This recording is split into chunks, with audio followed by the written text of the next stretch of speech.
Hello everybody. In today's video we're talking about inverses. So we're finding inverses. In this case we're just worried about linear functions. So in this case we have 2x plus 1. We're not just finding the inverse, we're then going to verify our answer, state the domain and range of our original function and our inverse function, and then lastly we're going to graph. So we have to do 4 things. So first off, with inverses, we're going to algebraically find the inverse of 2x plus 1. How we do that is pretty simple. We start off by changing f of x into y, so y equals 2x plus 1. And then this next step is kind of the whole point of an inverse.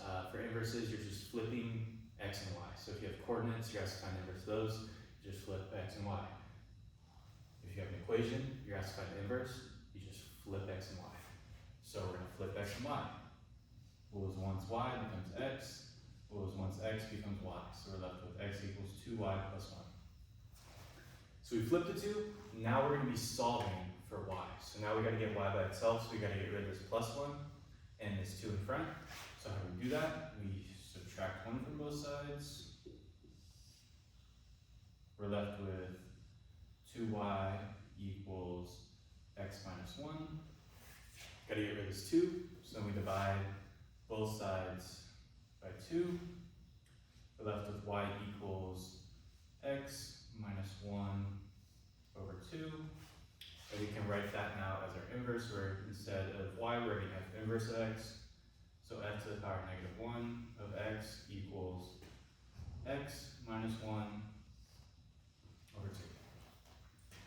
You could write it like that, or you could write it in slope-intercept form, which I'm going to do here. So you're just splitting up this into 2 fractions. So this equals 1 over 2 x minus 1 over 2.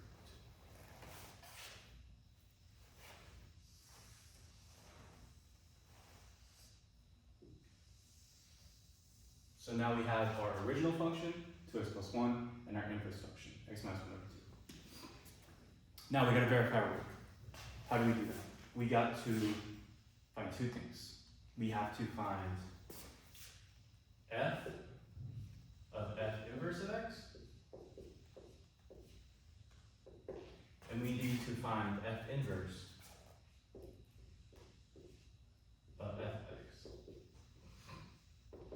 So all that means is we're just plugging this equation into this equation, and we're plugging this equation into this equation. And the goal is that when we do that, if we simplify our work, it's just going to equal x. And if that happens, then our inverses have been verified. So for this first one, f of f inverse of x, we're just taking the original function f right here, and we're replacing x with x minus 1 over 2.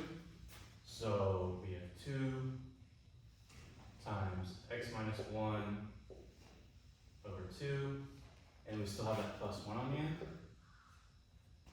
So you should see right off the bat, these 2 cancel out, and this just equals x minus 1 plus 1. Minus 1 plus 1, that equals 0. So this entire thing just equals x. Boom. We got what we wanted. Now we need to find the other way. So now we need to plug this equation into x for this equation. So what does that equal? We get 2x plus 1 minus 1, all that over 2. 1 minus 1 is 0, so we're just left with 2x over 2. These 2 cancel out. We're just left with x. Once again, just like we wanted. And now we have verified that these 2 are indeed inverses. Now, domain and range. And in my other video, after this, I'm gonna go over how the domain and range, they flip when we're talking about inverses. So what was the domain of the original function will be the range of the inverse, what was the range of the original will be the domain of the inverse. But since this is linear functions, like 2x plus 1, you guys should know that the domain and range of all linear graphs is gonna be negative infinity, or all real numbers.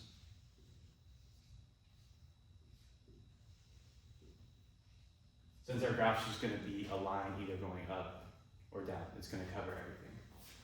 So we technically are flipping the domain range here, but since they're both the same, it's not gonna, you're not gonna be able to see it.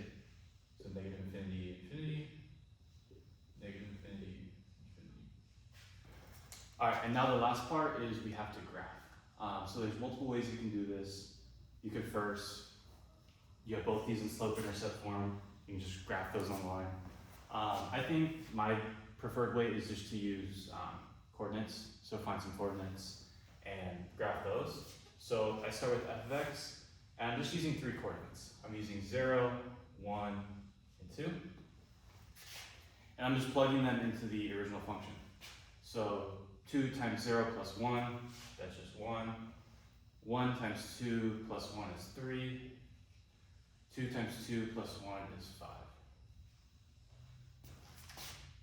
All right, and I can do the same thing for f inverse now, or I can be lazy and remember the trick with inverses, that if 2 functions are inverses, they're gonna have the same points except the x's and the y's are gonna flip, and that can tell me that for the inverse function, it's gonna have the points on the graph 1, 0, 3, 1, and 5, 2. I'm just taking these points and I'm just flipping them. So I plot these on my graph. Let's see, we got 1, 2, 3, 5. 1, 2, 3,